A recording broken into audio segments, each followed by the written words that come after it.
Bienvenue dans Talents of Tomorrow. Aujourd'hui, on va voir comment prendre la parole en public. Are you listening? Damn.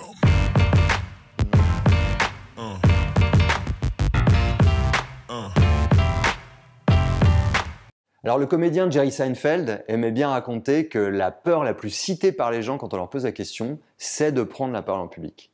Et la peur qui vient juste après, c'est la mort. Ça revient à dire que quand vous allez à un enterrement, vous avez plus peur de faire l'éloge funèbre que d'être dans le cercueil. Évidemment, c'est complètement absurde. Mais en fait, il y a ce caractère absurde dans la prise de parole en public. Tout le monde est terrifié par ça. De quoi je parle? Je ne parle pas forcément de faire un talk devant des millions de personnes. Je parle simplement de parler de l'un de ses projets, avec souvent un PowerPoint à l'appui, et d'expliquer où on en est devant ses collègues, devant ses patrons, devant je ne sais qui. Alors en fait, il faut vraiment se détendre sur la prise de parole en public et envisager ça comme la cuisine. Alors, effectivement, c'est peut-être pour ça que vous vous disiez « mais qu'est-ce qu'il fout dans cette cuisine ?»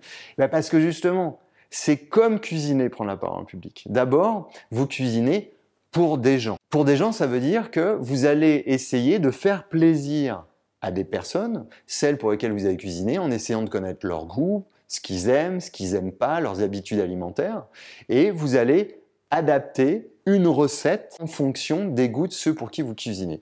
La prise de parole en public, c'est pareil. Comme je vous le disais, moi je m'adresse à vous qui êtes dans cette situation de faire des PowerPoint peut-être plus que faire des TED Talks. Donc je vais adapter mon message à l'audience. Et justement, une recette, c'est un message. Un cuisinier, il ne fait pas 10 000 plats, il fait un plat, il suit une recette. Quand on fait une prise de parole en public, on livre un message pour une audience. Ça, c'est la clé. Un message, une audience. Alors justement, quand on parle des cuisiniers, les grands chefs ont tous des plats signatures.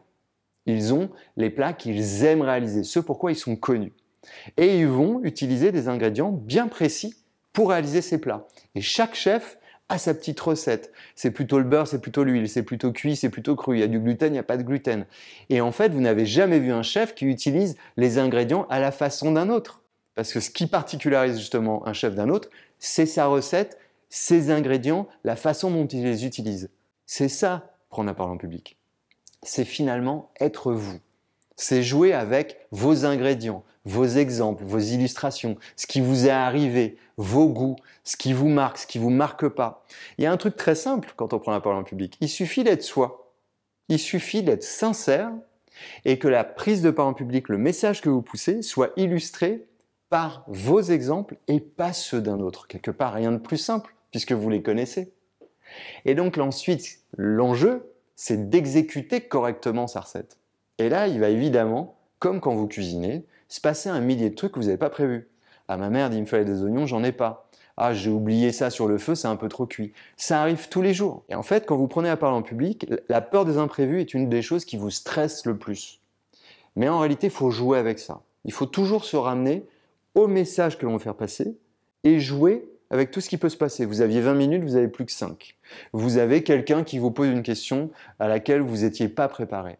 L'enjeu à ce moment-là, c'est de rebondir là-dessus. C'est pas de lutter, c'est pas de faire un par cœur. Si prendre la parole en public, c'était réciter un PowerPoint, il vaudrait mieux envoyer le PowerPoint par email. C'est au contraire partager quelque chose. Il doit y avoir une notion de générosité, comme quand vous cuisinez. Il doit y avoir une volonté de faire comprendre votre message et de jouer avec vos interlocuteurs, de rebondir et de tout ramener à ce message. La clé, c'est de tout ramener à ce message. Alors évidemment, on peut quand même être stressé. Moi récemment, je me suis retrouvé lors d'une conférence à la Madi Keynote entre Audrey Pulvar et Julian Assange. Et je me sentais pas légitime. Je me disais, mais je suis pas connu, qu'est-ce que je fais là, qu'est-ce que je vais raconter? Quand vous réfléchissez à ce que je viens de vous dire, je me suis dit, quel message j'ai envie de faire passer? Quels sont mes ingrédients à moi, mes illustrations, qui vaudront ce qu'elles vaudront, mais en tout cas ce seront les miennes, et donc ça m'a permis de me sentir légitime, ça m'a permis de sortir du syndrome de l'imposteur. Et j'ai exécuté ma recette avec le plus de générosité possible, c'est-à-dire j'ai vraiment essayé de me concentrer sur les gens. Quand vous parlez en public, vous le faites pour les autres. Si vous voulez regarder la conférence dont je vous parlais, c'est là ou dans la description. Vous verrez que j'étais stressé au démarrage. Vous verrez qu'à un moment donné, justement, je me suis un peu libéré parce que je me suis ramené au message et au seul message que je voulais pousser et à l'envie de le pousser pour ceux à qui je parlais. N'hésitez pas à faire part de vos expériences, ça peut toujours être sympa pour les autres dans les commentaires, et je vous dis à la prochaine.